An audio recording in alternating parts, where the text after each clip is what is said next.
Ready to win മീഡിയയിലേക്ക് ഏവർക്കും സ്വാഗതം. എൻ്റെ പേര് ഹരിജി കുമാർ. നമ്മൾ സാധാരണയായി ചർച്ച ചെയ്യപ്പെടുന്നത് PSCയുമായി ബന്ധപ്പെട്ട കണക്കുകളാണ്, അല്ലെങ്കിൽ പ്രോബ്ലംസ് ആണ് നമ്മൾ കൂടുതലായി ചർച്ച ചെയ്യപ്പെടുന്നത്. പക്ഷേ ഇന്ന് നമ്മളിവിടെ ചർച്ച ചെയ്യുന്നത് 10ാം ക്ലാസ്സിൻ്റെ പബ്ലിക് എക്സാമുമായി ബന്ധപ്പെട്ട കുറച്ച് പ്രോബ്ലംസ് ആണ്. കാരണം ലോക്ക്ഡൗണുമായി ബന്ധപ്പെട്ട് കുറേ എക്സാമുകൾ മാറ്റിവെച്ചിരിക്കുകയാണ്. അപ്പോൾ തുടർന്ന് പരീക്ഷ തുടരുന്ന സമയത്തേക്ക് കുട്ടികൾക്ക് ഒരു പ്രിപ്പറേഷൻ ആകുന്നതിന് വേണ്ടിയാണ് നമ്മൾ ഇതേപോലെ മാത്സിൻ്റെ 10ാം ക്ലാസ്സിൻ്റെ മാത്സ് ഉൾപ്പെടുത്തിക്കൊണ്ടൊരു ക്ലാസ് ഇവിടെ അറേഞ്ച് ചെയ്തിരിക്കുന്നത്. 10ാം ക്ലാസ്സിന് ഏറ്റവും പ്രധാനപ്പെട്ട ടോപ്പിക്കുകൾ ഉൾപ്പെടുത്തി ഏറ്റവും പ്രധാനപ്പെട്ട പരീക്ഷയ്ക്ക് ചോദിക്കാൻ സാധ്യതയുള്ള ഏറ്റവും ഇമ്പോർട്ടൻ്റ് ആയിട്ടുള്ള ക്വസ്റ്റ്യൻസ് ഉൾപ്പെടുത്തിക്കൊണ്ടുള്ള ക്ലാസ് ആണ് ഇന്ന്. നമുക്ക് സമാന്തര ശ്രേണിയുമായി ബന്ധപ്പെട്ട ഒന്നാമത്തെ ക്വസ്റ്റ്യനിലേക്ക് പോകാം. ക്വസ്റ്റ്യൻ ഇതാണ്: ഒരു സമാന്തര ശ്രേണിയുടെ 2ാം പദത്തിന്റെയും 30ാം പദത്തിന്റെയും തുക 50 ആയാൽ എന്നാണ് ക്വസ്റ്റ്യൻ. അതിലെ ക്വസ്റ്റ്യൻ സബ് ക്വസ്റ്റ്യൻ 1ാം പദത്തിന്റെയും 31ാം പദത്തിന്റെയും തുക എത്ര? ബി സബ് ക്വസ്റ്റ്യൻ 15ാം പദത്തിന്റെയും 17ാം പദത്തിന്റെയും തുക എത്ര? സി സബ് ക്വസ്റ്റ്യൻ 16ാം പദം എത്ര? ഡി ക്വസ്റ്റ്യൻ ആദ്യത്തെ 31 പദങ്ങളുടെ തുക എത്ര? ഇതാണ് മലയാളം മീഡിയം ക്വസ്റ്റ്യൻ. ഇതിന്റെ തന്നെ ഇംഗ്ലീഷ് മീഡിയം ക്വസ്റ്റ്യൻ ആണ്. The sum of second and 13th term of an arithmetic sequence is 50 ആണ് ക്വസ്റ്റ്യൻ. അതിന്റെ സബ് ക്വസ്റ്റ്യൻ വരുന്നത് ഇങ്ങനെയാണ്: what is the sum of first and 31st terms? A question ആണ്.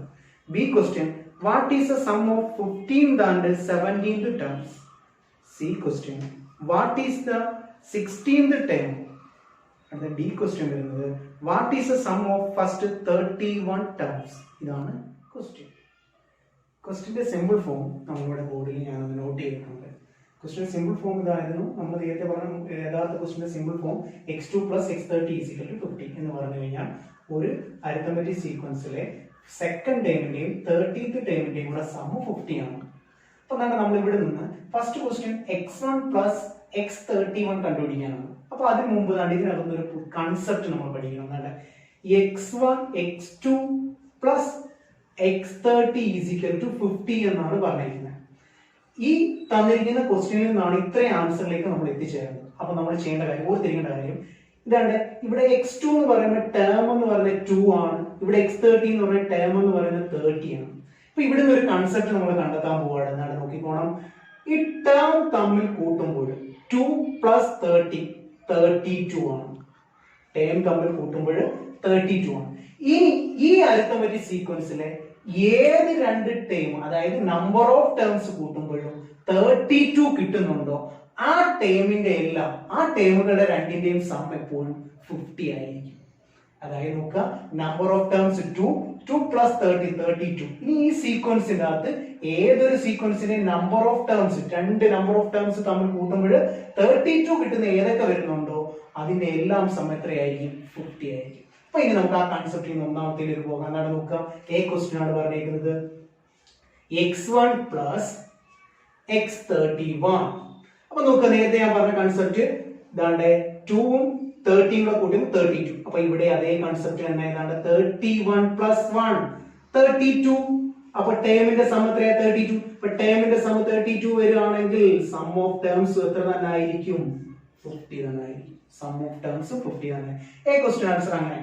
B ക്വസ്റ്റ്യനും അതേപോലെ തന്നെ നോക്കുക. B question x15 + x17. x15 + x17 നോക്കുക. ടേം നോക്കുക. 15th ടേം 17th ടേം തമ്മിൽ കൂട്ടുന്നു. അപ്പൊ എത്രയാണ് കിട്ടുന്നത്? 32. അപ്പൊ 32 കിട്ടുവാണെങ്കിൽ ആൻസർ എത്ര തന്നെ ആയിരിക്കും? 50 തന്നെ ആയിരിക്കും. അപ്പൊ എ ക്വസ്റ്റ്യന്റെ ബി ക്വസ്റ്റ്യൻ ആൻസർ ആയി. എ ക്വസ്റ്റ്യന്റെ അകത്ത് വന്നത് 1 ടേം 1 31. അപ്പൊ 32. അപ്പൊ ഈ രണ്ട് ടേം കൂടെ കൂട്ടുമ്പോൾ 50. 15 17 രണ്ടും കൂടെ കൂട്ടുമ്പോൾ 32. അപ്പോൾ ആൻസർ എത്ര തന്നെ ആയിരിക്കും വരുന്നത്? 50 തന്നെ ആയിരിക്കും വരുന്നത്. എയും ബിയും കിട്ടി. അടുത്തത് സി ആണ്. നമുക്ക് സി എന്ന് പറഞ്ഞിരിക്കുന്ന ക്വസ്റ്റ്യൻ എന്ന് പറയുന്നത് ചോദിച്ചത് x16 കണ്ടുപിടിക്കാനാണ് പറഞ്ഞിരിക്കുന്നത്. x16 നോക്കുക.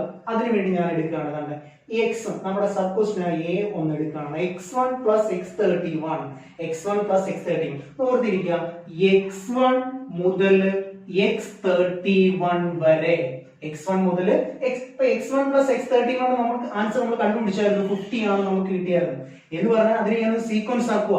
x1 മുതൽ x31 വരെ. അപ്പൊ x1 മുതൽ x31 വരെ ആയിക്കഴിഞ്ഞാൽ ഈ സീക്വൻസിലെ മിഡ് ടേം ആരാണ്? x16 ആണ്. ഈ സീക്വൻസിലെ മിഡ് ടൈം ആരായിരിക്കും? x1 മുതൽ x31 വരെ വരുന്നതിന്റെ മിഡ് ടൈം ആണ് ആരെന്ന് പറയുന്നത്? x16 ആണ്. അപ്പൊ x16 എന്ന് പറയുന്ന ഈ സീക്വൻസിലെ മിഡ് ടൈം ആണ്. അപ്പൊ ഓർത്തിരിക്കുക, മിഡ് ടൈം കണ്ടുപിടിക്കാൻ വേണ്ടി ഫസ്റ്റ് ടേമും തന്നിരിക്കുന്നതിലെ ലാസ്റ്റ് ടേമും തമ്മിൽ കൂട്ടി അതിനെ എത്ര കൊണ്ട് ഡിവൈഡ് ചെയ്താൽ മതി? 2 കൊണ്ട് ഡിവൈഡ് ചെയ്ത് കഴിഞ്ഞാൽ നമുക്ക് ആ സീക്വൻസിൽ എന്ത് കണ്ടുപിടിക്കാൻ പറ്റും? മിഡ് ടൈം കണ്ടുപിടിക്കാൻ പറ്റും. എന്ന് പറഞ്ഞാൽ നമ്മുടെ സീക്വൻസ് ഇക്വേഷൻ നമുക്ക് x1 plus x31 divided by 2, x1 plus x31 divide by 2 is equal to ഇത് മുതൽ ഇതുവരെയുള്ള മിഡ് ടൈം ആണ് x16. കണ്ടുപിടിക്കാൻ വേണ്ടി x1 നെ x31 കൂട്ടിയതിനു ശേഷം എത്ര കൊണ്ട് ഡിവൈഡ് ചെയ്യുക? 2 കൊണ്ട് ഡിവൈഡ് ചെയ്യുക. x1 പ്ലസ് x31 എത്രയാണ് നമുക്ക് കിട്ടിയിട്ടുണ്ട്? എത്രയാ? 50. 50 divided by 2 is equal to എത്രയാ? 25. അപ്പോൾ ആൻസർ എത്രയാണ്? x16 is equal to 25. Concept okay ആണല്ലോ. കൺസെപ്റ്റ് എന്ന് പറയുന്നത് നോക്കുക, x1 മുതൽ x31 വരെയുള്ള ടേമിന്റെ അകത്ത് x16 മിഡ് ടേം ആണ്. x16 ആരാണ്? Mid term. അപ്പൊ മിഡ് ടേം കണ്ടുപിടിക്കാൻ വേണ്ടി, മധ്യ പദം കണ്ടുപിടിക്കാൻ വേണ്ടി നമ്മൾ ചെയ്യേണ്ട കാര്യം, ആ തന്നിരിക്കുന്ന രണ്ട് എൻഡിലെയും സീക്വൻസിലെ രണ്ട് എൻഡിലെയും എന്താണ് നമ്മുടെ പദങ്ങൾ തമ്മിൽ, ടേംസ് തമ്മിൽ കൂട്ടുക. അതിനെ എത്ര കൊണ്ട് ഡിവൈഡ് ചെയ്താൽ മതി? 2 കൊണ്ട്. അതൊരു കൺസെപ്റ്റ് ആണ്, ഓർത്തിരിക്കണം. അതൊരു കൺസെപ്റ്റ് ആണ്. x1 x31 എന്ന് പറഞ്ഞാൽ ആ സീക്വൻസിലെ ഫസ്റ്റ് ടേമും ലാസ്റ്റ് ടേമും തമ്മിൽ കൂട്ടുമ്പോൾ ആ സീക്വൻസിൽ ഉണ്ടാകുന്ന മിഡ് ടേം എത്രയാണോ അതിനെ കണ്ടുപിടിക്കാൻ വേണ്ടി അത് തമ്മിൽ കൂട്ടിയതിനു ശേഷം എത്ര കൊണ്ട് ഡിവൈഡ് ചെയ്താൽ? 2 കൊണ്ട് ഡിവൈഡ് ചെയ്താൽ. അപ്പൊ x1 plus x31 divide by 2 is equal to x16 ആയിരുന്നു. അപ്പൊ x16 ഈസ് ഈക്വൽ ടു എത്രയാ? 25. ഓക്കെ ആണല്ലോ. അപ്പൊ സി ക്വസ്റ്റ്യൻ ആൻസർ 25 ആണ്. അതായത് സി ക്വസ്റ്റ്യൻ ഓക്കെ ആണല്ലോ. അടുത്ത നമുക്ക് ഡി ക്വസ്റ്റ്യനിലേക്ക് പോകാം. ഡി ക്വസ്റ്റ്യൻ ഇതാണ്. Okay, sum of first 31 terms നമുക്ക് കണ്ടുപിടിക്കേണ്ടത് ആദ്യത്തെ 31 പദങ്ങളുടെ തുക. ഇങ്ങനെ വരുന്ന ഈ സീക്വൻസിൽ ആദ്യത്തെ 31 പദങ്ങളുടെ തുകയാണ് നമുക്ക് കണ്ടുപിടിക്കുന്നത്. എന്ന് പറഞ്ഞാൽ നമുക്ക് ഡി ക്വസ്റ്റ്യൻ ആൻസർ ആയിട്ട് കണ്ടുപിടിക്കേണ്ടത് S31 ആണ് കണ്ടുപിടിക്കേണ്ടത്. അപ്പൊ നമ്മൾ ഈ S31 കണ്ടുപിടിക്കണം എന്ന് പറയുമ്പോൾ സം കണ്ടുപിടിക്കണം. നമ്മൾ നേരത്തെ പറഞ്ഞു ഈ S31 എന്ന് പറയുന്നത് നമ്മുടെ യഥാർത്ഥ sequence x1 x2 x3 x4 തുടങ്ങി x31 വരെ വന്ന് നിൽക്കുന്നതാണ് നമ്മുടെ യഥാർത്ഥ സീക്വൻസ്. അപ്പൊ നമുക്കറിയാം ഈ സീക്വൻസിലെ മിഡ് ടേം ആണ് x16. അപ്പൊ നമ്മൾ ഇതിന്റെ അകത്ത് റൂള് നമ്മൾ ഓർത്തിരിക്കുന്നത്, നിയമമുണ്ട്. ഇപ്പൊ കുറച്ച് എന്താണ് സീക്വൻസിന്റെ സമ്മ് നമ്മളോട് ചോദിക്കുകയാണ്. കുറച്ച് സീക്വൻസിന്റെ സമ്മ് നമ്മളോട് ചോദിക്കുകയാണെങ്കിൽ ആ സീക്വൻസിന്റെ മിഡ് ടേമിനെ എത്ര സീക്വൻസിൽ എത്ര പദങ്ങളുടെ സമ്മാണോ ചോദിക്കുന്നത് ആ എണ്ണം കൊണ്ട് മൾട്ടിപ്ലൈ ചെയ്താൽ മതി. അപ്പൊ ഈ സീക്വൻസിന്റെ മിഡ് ടേം നമുക്കറിയാം. ഈ സീക്വൻസിന്റെ മിഡ് ടേം ആരാണ്? x1 മുതൽ x31 വരെ അവസാനിക്കുന്ന സീക്വൻസിന്റെ മിഡ് ടേം എന്ന് പറയുന്നത് x16 ആണ്. അപ്പൊ നോക്കി, S31 കണ്ടുപിടിക്കാൻ വേണ്ടി ഈ x31 വരെയുള്ള ടേംസിന്റെ മിഡ് ടേം ആയ x16നെ എത്ര ടേമിന്റെ സമ്മാണ് നമുക്ക് കണ്ടുപിടിക്കേണ്ടത്? 31st ടേമിന്റെ സമ്മാണ് കണ്ടുപിടിക്കണം. അപ്പൊ എത്ര കൊണ്ട് മൾട്ടിപ്ലൈ ചെയ്യുക? 31 കൊണ്ട് മൾട്ടിപ്ലൈ ചെയ്യുക. അപ്പൊ സിമ്പിൾ ആയിട്ട് പറയാൻ റൂൾ ഇതാണ്, ഓർത്തിരിക്കുക. ഏതെങ്കിലും ഒരു സീക്വൻസിന്റെ സമ്മ് നമ്മളോട് കണ്ടുപിടിക്കാൻ പറഞ്ഞു കഴിഞ്ഞാൽ ആ സീക്വൻസിന്റെ മിഡ് ടേമിനെ, ആ എത്ര ടേമിന്റെ ആണോ സമ്മ് കണ്ടുപിടിക്കാൻ ചോദിക്കുന്ന ആ നമ്പർ കൊണ്ട്, അതായത് നമ്പർ ഓഫ് ടേംസ് കൊണ്ട് മൾട്ടിപ്ലൈ ചെയ്ത് കഴിഞ്ഞാൽ ആ സീക്വൻസിന് നമുക്ക് എന്ത് കിട്ടും? സമ്മ് കിട്ടും. അപ്പൊ നമുക്കിവിടെ S31 ആണ് കണ്ടുപിടിക്കേണ്ടത്. അപ്പൊ S31 കണ്ടുപിടിക്കുമ്പോൾ 31 വരെയുള്ള സീക്വൻസിന്റെ മിഡ് ടേം ഏതാണ് നമുക്ക് കിട്ടിയായിരുന്നു? എത്രയാ? x16 ആണ്. അപ്പൊ x16നെ എത്രയാ ടേം എന്ന് പറയുന്ന നമ്പർ ഓഫ് ടേംസ്? 31 കൊണ്ട് മൾട്ടിപ്ലൈ ചെയ്യാം. അപ്പൊ നോക്കിയേ, x16 എന്ന് പറയുന്നത് എത്രയാണ് നമുക്കറിയാം? 25. x16 അതായത് 16ാമത്തെ പദം 25 ആണ്. 25നെ 31 കൊണ്ട് മൾട്ടിപ്ലൈ ചെയ്യുന്നു. 21നെ 31 കൊണ്ട് മൾട്ടിപ്ലൈ ചെയ്യുമ്പോൾ നമുക്ക് കിട്ടുന്ന ആൻസർ 775 എന്ന ആൻസറിലേക്ക് കിട്ടും. എന്ന് പറഞ്ഞു കഴിഞ്ഞാൽ ഈ സീക്വൻസിലെ 31 ടേമിന്റെ സം എന്ന് പറയുന്നത് എത്രയാണ്? 775 ആണ്. അപ്പൊ ഇവിടെ ഓർത്തിരിക്കേണ്ട ഒരു കൺസെപ്റ്റ് എന്ന് പറയുന്നത്, ഏതെങ്കിലും ഒരു സീക്വൻസിന്റെ സമ്മ് കാണാൻ പറയുകയാണെങ്കിൽ ആ സീക്വൻസിന്റെ മിഡ് ടേമിനെ എത്ര ടേമിന്റെ സമ്മാണോ കണ്ടുപിടിക്കാൻ പറയുന്നത് ആ നമ്പർ ഓഫ് ടേംസ് കൊണ്ട് എന്ത് ചെയ്യാം? മൾട്ടിപ്ലൈ ചെയ്യാം. അപ്പൊ നമുക്ക് സമ്മ് കിട്ടും. അപ്പൊ mid term into number of terms കൊണ്ട് മൾട്ടിപ്ലൈ ചെയ്താൽ സമ്മ് കിട്ടും. അതാണ് ആൻസർ. അപ്പൊ ഇത്രയും ക്വസ്റ്റ്യൻ ആണ് ഫസ്റ്റ് ക്വസ്റ്റ്യനുമായിട്ട് ബന്ധപ്പെട്ട ആൻസർ. ഇത് നമുക്ക് സമാന്തര ശ്രേണിയിലെ രണ്ടാമത്തെ ക്വസ്റ്റ്യൻ നോക്കാം. ഏറ്റവും പ്രധാനപ്പെട്ട ക്വസ്റ്റ്യൻ ആണ്, മിക്ക പരീക്ഷകളിലും ചോദിച്ചു കാണുന്ന ക്വസ്റ്റ്യനുമാണിത്. ഒരു സമാന്തര ശ്രേണിയുടെ 7ാം പദം 17ഉം 17ാം പദം 7ഉമാണ്. അതാണ് ക്വസ്റ്റ്യൻ. ഇവിടെ സബ് ക്വസ്റ്റ്യൻ വരുന്നത് പൊതുവ്യത്യാസം എത്രയാണ്? ബി ക്വസ്റ്റ്യൻ 24ാം പദം കണക്കാക്കുക. സി ക്വസ്റ്റ്യൻ ആദ്യത്തെ 47 പദങ്ങളുടെ തുക എത്രയാണ്? ഇതാണ് ക്വസ്റ്റ്യൻ. ഈ മൂന്നാണ് ക്വസ്റ്റ്യൻ. മലയാളം ഇംഗ്ലീഷ് മീഡിയം വരുമ്പോൾ okay, the seventh term of an arithmetic sequence is 7 and the 17th term is 7. And question, A question, sub question, what is the common difference? B question, find the 24th term. C question, find the sum of first 47 terms. ഇതാണ് question. രണ്ടാമത്തെ question ആണ് ഞാൻ മുകളിൽ simplify ചെയ്ത് എഴുതിയിട്ടുണ്ട്. നോക്കുക, x7 is equal to 17 എന്ന് പറഞ്ഞാൽ ഏഴാമത്തെ പദം 17ഉം x17 is equal to 7 17ാമത്തെ പദം 7ഉമാണ്. ക്വസ്റ്റ്യൻ ഇതാണ്. A ക്വസ്റ്റ്യൻ എങ്ങനെയാണെങ്കിൽ common difference find common difference പൊതു വ്യത്യാസം. ബി ക്വസ്റ്റ്യൻ 24ാമത്തെ പദം x24 24th ടേം എത്രയാണ്, അല്ലെന്നുണ്ടെങ്കിൽ s47 47 പദങ്ങളുടെ തുക എത്രയാണ്. ഈ മൂന്ന് ക്വസ്റ്റ്യൻ ആണുള്ളത്. അപ്പോൾ ഫസ്റ്റ് എ ക്വസ്റ്റ്യൻ എന്ന് പറയുന്നത് കോമൺ ഡിഫറൻസ് പൊതു വ്യത്യാസം കാണാൻ. അപ്പോൾ നമ്മൾ ഈ ചാപ്റ്റർ തുടങ്ങുമ്പോൾ തന്നെ നമ്മൾ പഠിക്കുന്ന കാര്യമാണ് കോമൺ ഡിഫറൻസ് കാണാനുള്ള ഇക്വേഷൻ എന്ന് പറയുന്നത് x2 മൈനസ് x1 ആണെന്ന് പഠിച്ചിട്ടുണ്ട്. Basic equation x2 minus x1 ആണ്.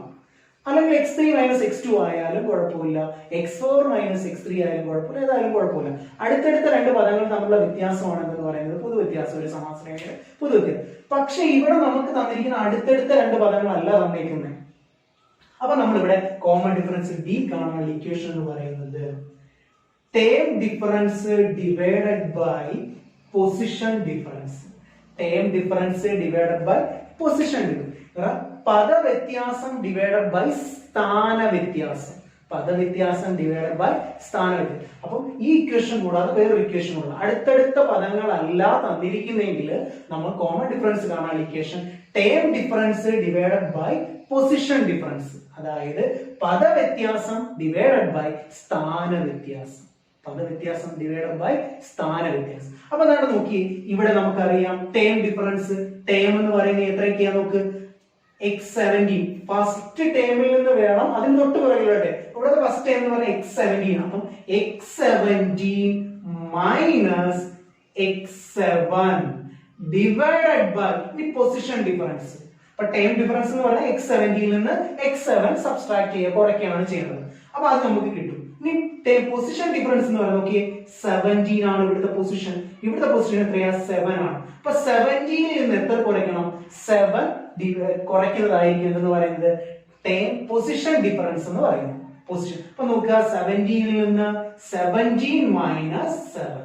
അപ്പൊ നമ്മൾ നോക്കി, x17 എന്ന് പറയുന്നത് എത്രയാണ്, 7 മൈനസ് x7 എന്ന് പറയുന്നത് എത്രയാണ്, 17 ഡിവൈഡഡ് ബൈ 17 ന് 7 സബ്സ്ട്രാക്ട് ചെയ്താൽ എത്രയാ, 10.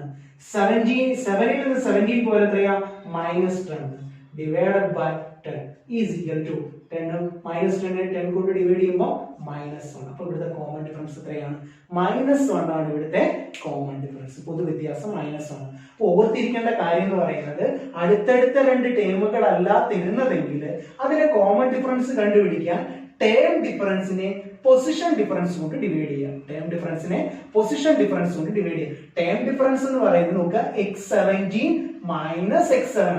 x17 എന്ന് പറയുന്നത് 7 ആണ്. 7 minus 17 divide by term difference ആണെന്ന് ഓർത്തിരിക്കണം.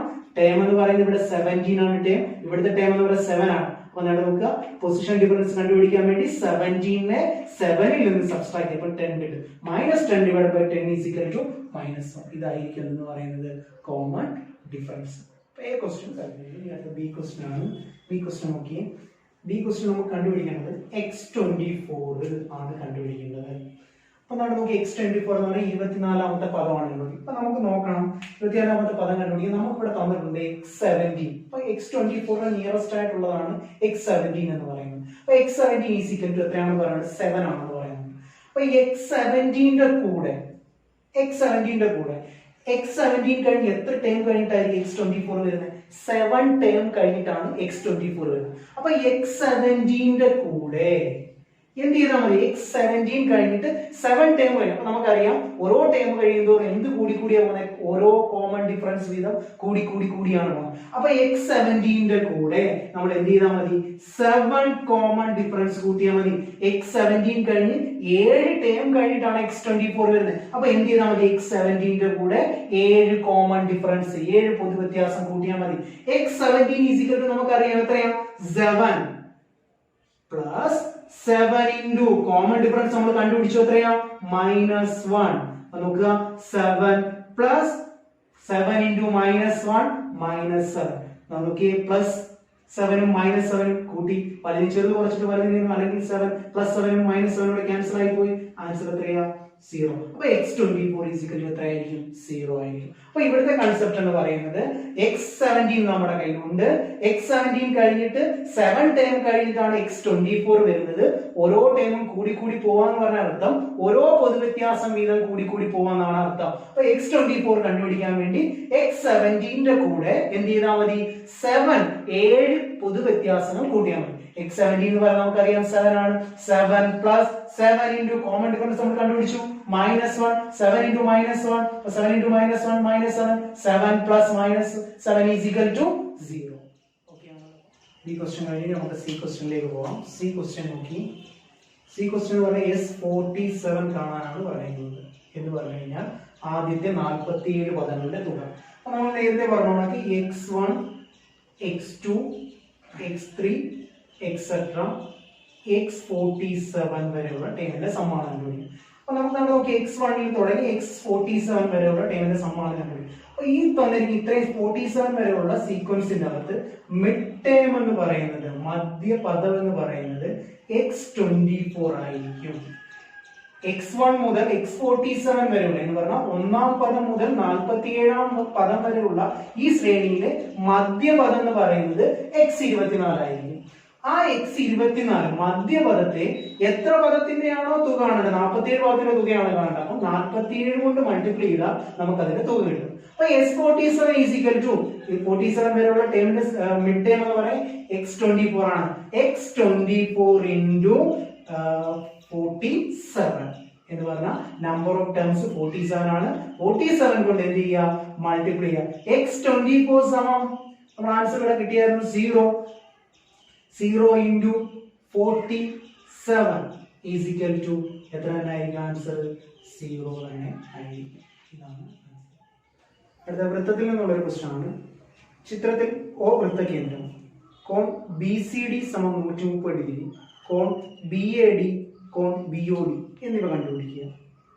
അതായത് English medium. In the figure O is the center of the circle. Angle BCD equal 130 degree.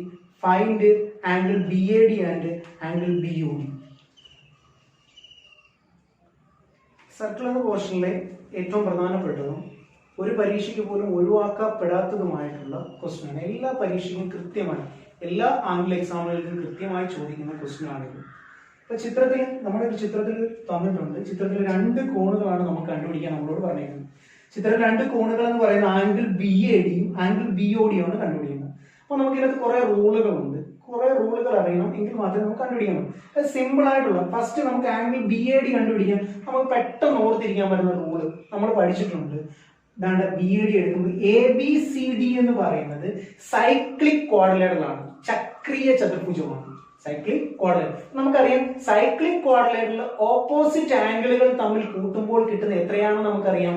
180 degree ആണെന്ന് അറിയാം. ആ നിയമം നമുക്ക് ഇവിടെ ഉപയോഗിക്കാം. സിമ്പിൾ ആയിട്ട് ഓർത്തിരിക്കാൻ പറ്റുന്ന ഈ ഒരു ചിത്രം ചോദിക്കുകയാണെങ്കിൽ സിമ്പിൾ ആയിട്ട് നമുക്ക് ഓർത്തിരിക്കാൻ പറ്റുന്ന കാര്യമാണ്. അപ്പൊ എന്താ നോക്കുക? ABCD എന്ന് പറയുന്നത് ചക്രീയ ചതുർഭുജമാണ്. അതിനകത്ത് ഒരുപാട് നിയമങ്ങളുണ്ട്, ഒരുപാട് നിയമങ്ങൾ വെച്ച് നമുക്ക് ചെയ്യാം. എന്നാൽ നമുക്ക് പെട്ടെന്ന് ഓർത്തിരിക്കാൻ പറ്റുന്ന നിയമമാണ് ABCD എന്ന് പറയുന്നത് ചക്രീയ ചതുർഭുജമാണ്. ചക്രീയ ചതുർഭുജത്തിന്റെ എതിർ കോണുകളാണ് കോൺ എയും കോൺ സിയും. ആ കോൺ എയും കോൺ സിയും തമ്മിൽ കൂട്ടുമ്പോൾ നമുക്ക് എത്ര ആയിരിക്കണം കിട്ടേണ്ടത്? 180 ഡിഗ്രി ആയിരിക്കണം. സപ്ലിമെന്ററി ആംഗിൾ ആയിരിക്കും. അതായത് ഈ 2 കോണുകളും തമ്മിൽ കൂട്ടുമ്പോൾ നമുക്ക് 180 ഡിഗ്രി എന്ന് പറഞ്ഞു കഴിഞ്ഞാൽ നമുക്ക് കണ്ടുപിടിക്കേണ്ടത് ആംഗിൾ BAD ആണ് കണ്ടുപിടിക്കേണ്ടത്. അപ്പൊ ആംഗിൾ BAD കണ്ടുപിടിക്കാം. Angle BAD is equal to, അപ്പൊ നമുക്കറിയാം ഈ 2 ആംഗിളൂടെ കൂട്ടുമ്പോൾ നമുക്ക് എത്ര കിട്ടണം?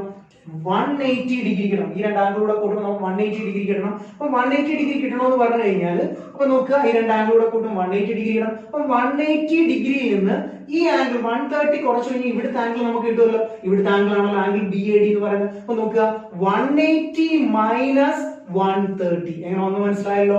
180. അപ്പൊ നോക്കുക, ഇത് സപ്ലിമെന്ററി ആംഗിൾ ആണ്. സൈക്ലിക് ക്വാഡ്രിലേറ്റർ ആയിട്ട് ഓപ്പോസിറ്റ് ആംഗിൾ തമ്മിൽ, ഓപ്പോസിറ്റ് കോണുകൾ എതിർ കോണുകൾ തമ്മിൽ കൂട്ടുമ്പോൾ കിട്ടുന്നത് 180 ഡിഗ്രി ആയിരിക്കും. ഏത് കോണുകൾ തമ്മിൽ കൂടും 180 ഡിഗ്രി കിട്ടുന്നുണ്ട്.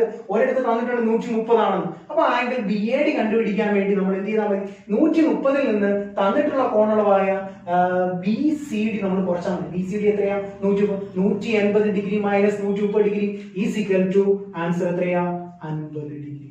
അതായത് ആംഗിൾ BAD സമം 50 ഡിഗ്രി. ആംഗിൾ BAD സമം എത്ര ഡിഗ്രിയാ, 50 ഡിഗ്രി. ഇനി ഇതാണ് നോക്കി, ഇനി നമുക്ക് വേണ്ടത് ആംഗിൾ BOD ആണ് വേണ്ടത്. ആംഗിൾ BOD ആണ് വേണ്ടുന്നത്.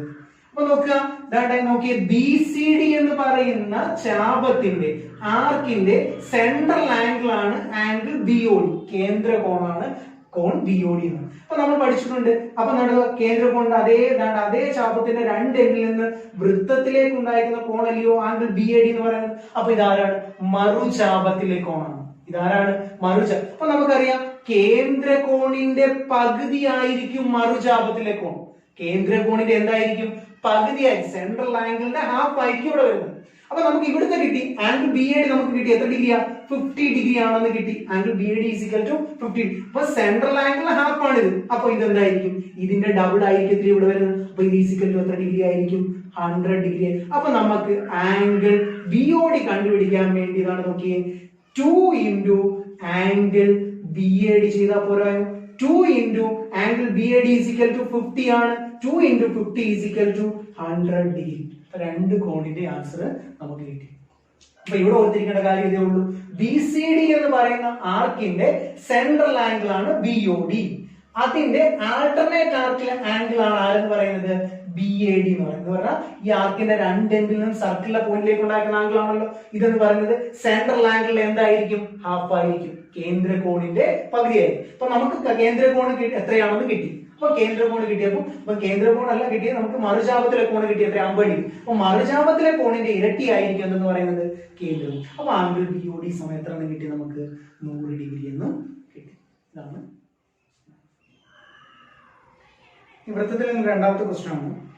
ചിത്രത്തിൽ ABCD എന്നീ രണ്ട് ഞാണുകൾ വൃത്തത്തിന് പുറത്ത് P യിൽ കൂട്ടിമുട്ടുന്നു. P സമം 4 സെന്റിമീറ്റർ, AB സമം 6 സെന്റിമീറ്റർ, PC സമം 8 സെന്റിമീറ്റർ ആയാൽ PD കണക്കാക്കുക. കാരണം Malayalam medium question. English medium question എങ്ങനെയാണ്, the chords AB and CD intersect at a point P outside the circle. PB equal 4 centimeter, AB equal 6 centimeter, PC equal 8 centimeter. Then find PD. ഇതാണ് question. സർക്കിളിലെ ഏറ്റവും പ്രധാനപ്പെട്ട ഒരു question ആണ്. പുതിയ syllabus പ്രകാരം പരീക്ഷയ്ക്ക് ചോദിക്കാൻ സാധ്യതയുള്ള ഏറ്റവും പ്രധാനപ്പെട്ട ഒരു ക്വസ്റ്റ്യൻ ആണ്. അപ്പൊ നോക്കിയാൽ നമ്മുടെ ചിത്രം ഇവിടെ തന്നിട്ടുണ്ട്. ചിത്രത്തിനകത്തുള്ള പ്രത്യേകത എന്ന് പറയുന്നത് AB എന്നും CD എന്നും പറയുന്ന രണ്ട് ഞാണുകൾ. ഈ ഞാണുകൾ രണ്ട് കോഡുകൾ അത് എക്സ്റ്റെൻഡ് ചെയ്ത് സർക്കിളിലെ പുറത്ത് P എന്ന് പറയുന്ന പോയിന്റിൽ ഇന്റർസെക്ട് ചെയ്ത് കൂട്ടിമുട്ടിയിരിക്കുകയാണ്.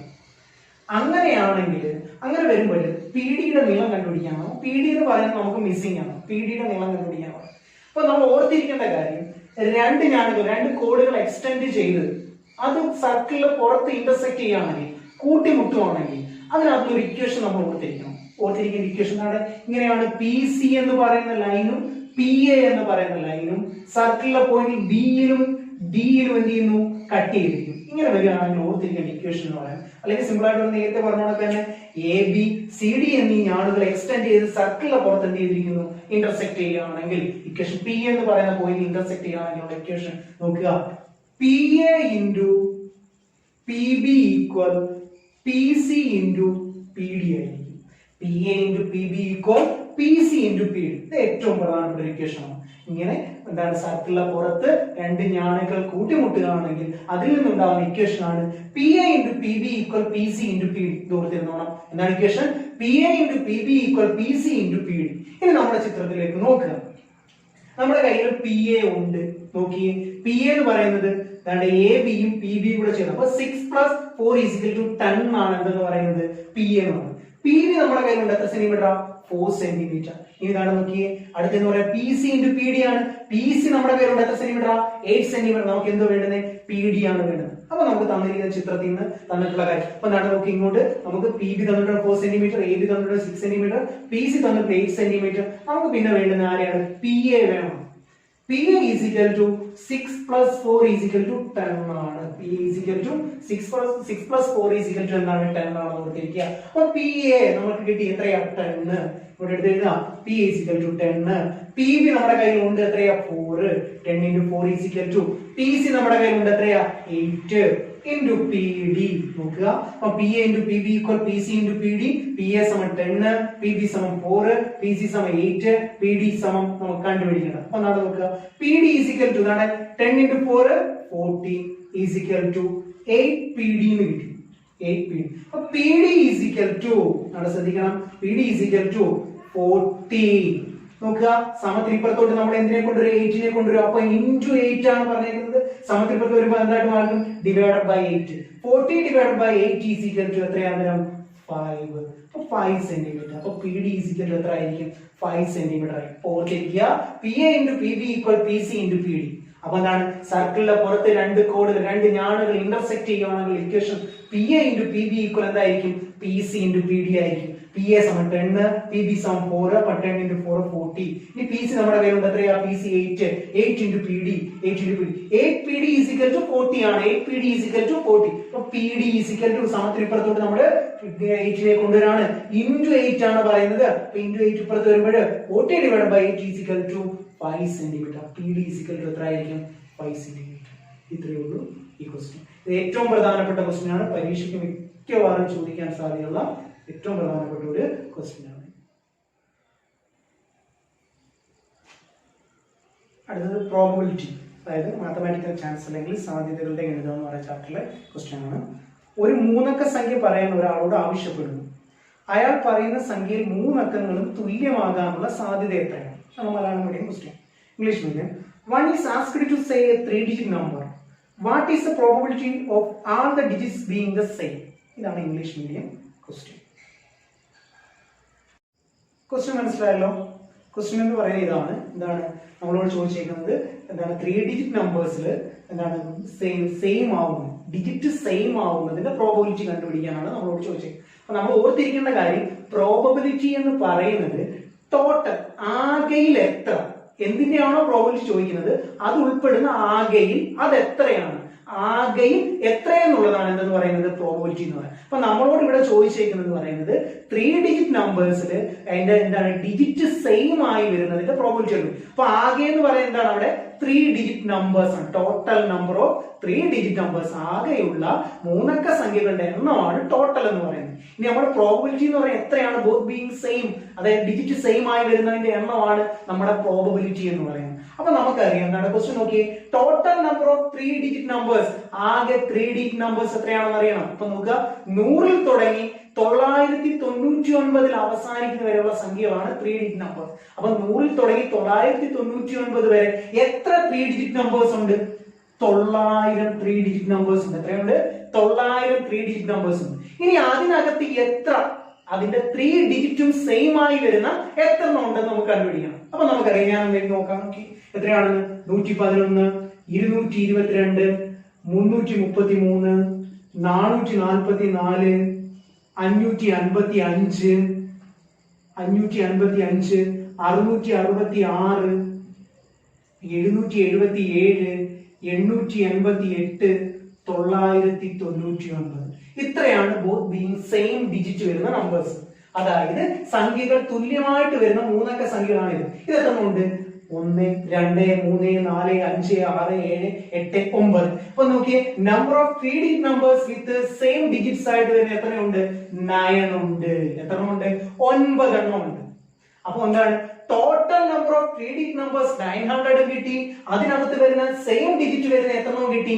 9 കിട്ടി. അപ്പൊ നമ്മൾ നേരത്തെ പറഞ്ഞു ആകെയിൽ എത്ര. അപ്പൊ നമുക്ക് ഈ അടുത്ത് കണ്ട എന്താ probability of getting 3-digit numbers with same digit, അതായത് എന്താണ് സംഖ്യകൾ തുല്യമാകുന്ന മൂന്നക്ക സംഖ്യകളുടെ സാധ്യത, അത് കിട്ടാനുള്ള സാധ്യത എത്രയാണെന്നാണ് നമ്മളോട് ചോദിച്ചേക്കുന്നത്. അപ്പൊ നോക്കുക, നമ്മൾ നേരത്തെ പറഞ്ഞു ആകെയിൽ എത്ര.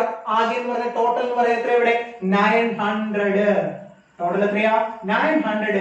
അതിൽ സെയിം ഡിജിറ്റിന്റെ പ്രോബബിലിറ്റി ആണ് കണ്ടുപിടിക്കണ്ടേ. സെയിം ഡിജിറ്റിന്റെ എണ്ണം എത്രയാ? അപ്പം 9 ആണോ? ഇതും ഇവിടെ 1, ഒരു 9 സിംപ്ലിഫൈ ചെയ്ത് പോയി. നോക്കി 1 divided by 100. അപ്പൊ ഇതിനകത്ത് ബോത്ത് ബീങ് സെയിം ഡിജിറ്റ്, 3 ഡിജിറ്റും സെയിം ആവാനുള്ള, തുല്യമാകാനുള്ള സാധ്യത എന്ന് പറയുന്നത് എത്രയാ? 1/100 ആണ്.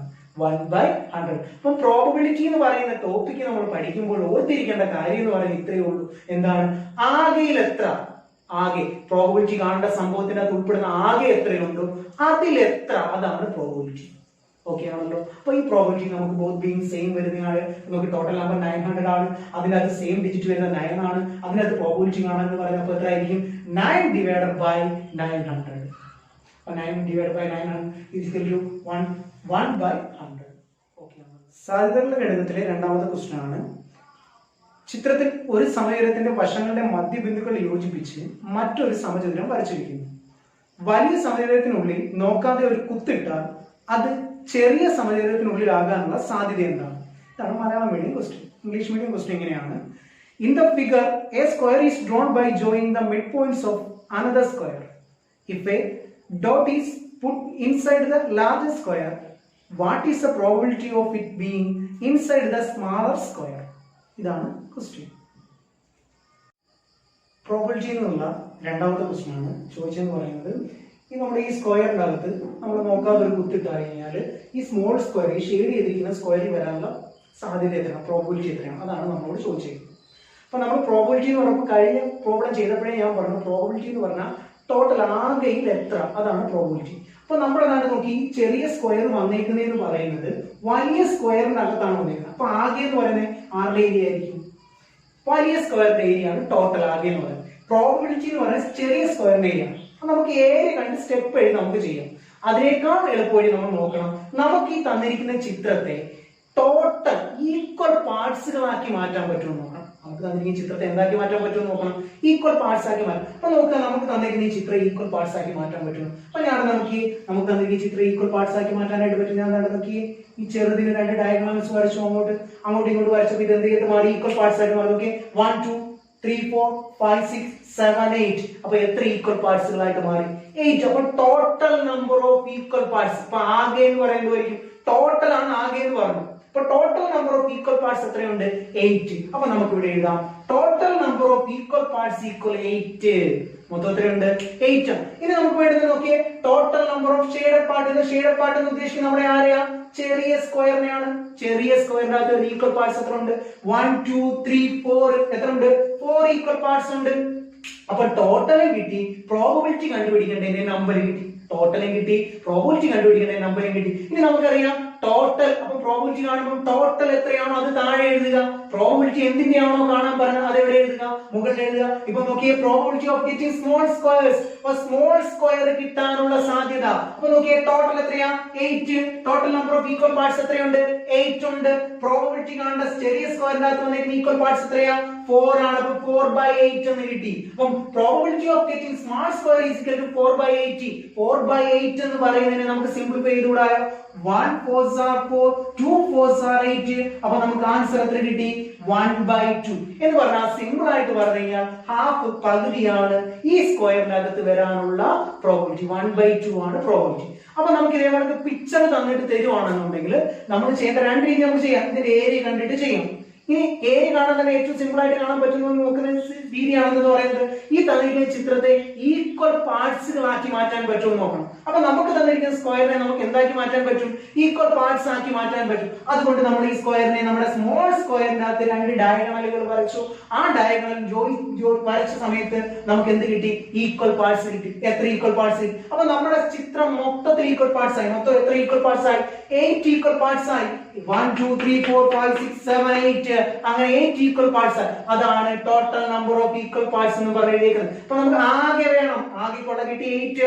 ഇനി എന്താണ് total number of equal parts? അതിനകത്ത് വന്നിരിക്കുന്നത് എന്താണ്? പ്രോബബിലിറ്റി കണ്ട ചെറിയ സ്ക്വയറിന്റെ. ചെറിയ സ്ക്വയർ നമ്മൾ ഷെയ്ഡ് ചെയ്തിരിക്കുകയാണ്, അതുകൊണ്ട് നമ്മൾ ഇവിടെ എഴുതിക്കുന്നു total number of shaded parts. Shade ചെയ്തിരിക്കുന്ന ഭാഗത്തിന്റെ എണ്ണം 1 2 3 4 എത്രയുണ്ട്? 4 ഉണ്ട്. അപ്പൊ 4 എടുത്ത് എഴുതി നമ്മൾ. ഇനി പ്രോബബിലിറ്റി കാണേണ്ടതെന്ന് പറഞ്ഞാൽ ആകെയിൽ എത്ര? ആകെ എന്ന് പറയുന്ന പോർഷനെ താഴെ എഴുതുക, പ്രോബബിലിറ്റി എന്ന് പറയുന്ന പോർഷനെ എവിടെ എഴുതുക? മുകളിൽ എഴുതുക. അപ്പൊ ആകെ എന്ന് പറഞ്ഞ 8 ആണ്, പ്രോബബിലിറ്റി എന്ന് പറയുന്നത് എത്രയാണ്? 4 ആണ്. 4/8 സിംപ്ലിഫൈ ചെയ്തു നമുക്ക് ആൻസർ എത്ര കിട്ടി? 1/2. 1/2. അപ്പൊ പ്രോബബിലിറ്റി ആയിട്ട് ബന്ധപ്പെട്ട പ്രോബ്ലവും നമ്മൾ ചെയ്തു. സമാന്തര ശ്രേണി, വൃത്തങ്ങള്, പ്രോബബിലിറ്റി. ഈ 3 ചാപ്റ്ററുകളുമായി ബന്ധപ്പെട്ട് ഈ 2 ക്വസ്റ്റ്യൻ വീതം ഏറ്റവും പ്രധാനപ്പെട്ട എന്ന് പറയാൻ ചാപ്റ്ററിൽ ചോദിക്കാൻ സാധ്യതയുള്ള ഏറ്റവും പ്രധാനപ്പെട്ട ഈ 2 ക്വസ്റ്റ്യൻ വീതം നമ്മൾ 6 ക്വസ്റ്റ്യൻ വീഡിയോയ്ക്ക് നമ്മൾ ഡിസ്കസ് ചെയ്തു. ക്ലാസ്സുകൾ ഉപകാരപ്രദമായി വിശ്വസിക്കുന്നു. മറ്റുള്ളവരിലേക്കും ഈ ക്ലാസ്സുകൾ ഷെയർ ചെയ്ത് കൊടുക്കുക. ഇനിയുള്ള തുടർന്നുള്ള ദിവസങ്ങളിലും ഈ ചാപ്റ്ററിലെ ബാക്കി ഭാഗങ്ങൾ ഞങ്ങൾ ഘട്ടം ഘട്ടമായിട്ട് ഷൂട്ട് ചെയ്ത് അവതരിപ്പിക്കുന്നതായിരിക്കും. ഇനി ഞങ്ങളുടെ ചാനൽ ഇഷ്ടമായെങ്കിൽ സബ്സ്ക്രൈബ് ചെയ്യുക. നോട്ടിഫിക്കേഷൻ ആദ്യം തന്നെ ലഭിക്കുവാനായി ബെൽ ഐക്കൺ എനേബിൾ ചെയ്യുക.